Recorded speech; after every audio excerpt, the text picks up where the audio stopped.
Kepala Staf TNI Angkatan Udara Marskal TNI Muhammad Tony Harjono Kamis pagi meresmikan Skuadron Pendidikan atau Skadik 506 di Wingdip 500 Umum sebagai tempat pendidikan cyber anggota TNI Angkatan Udara. Acara tersebut digelar di lapangan Lanud Atang Sanjaya, Kecamatan Kemang, Kabupaten Bogor.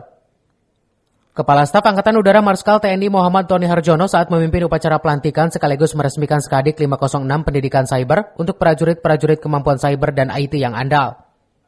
Ia menyebutkan TNI Angkatan Udara menilai perkembangan teknologi yang begitu cepat perlu diimbangi dengan pembentukan suatu pendidikan cyber, mengingat serangan cyber menyebabkan dampak serius. Terlebih, Indonesia memiliki pengalaman diserangnya Pusat Data Nasional Sementara atau PDNS sehingga membuat beberapa pelayanan terhadap masyarakat terganggu. Pagi ini rekan-rekan sudah melihat sendiri, tadi kita melaksanakan upacara peresmian Skuadron Pendidikan 506 di bawah Wing Pendidikan Umum 500. Tony menambahkan Skadik 506 melaksanakan pendidikan IT dan cyber dengan dilengkapi berbagai fasilitas, salah satunya laboratorium cyber yang bisa digunakan oleh siswa dalam melaksanakan simulasi cyber defense. Dari Kemang, Kabupaten Bogor, Suhada Abriji melaporkan.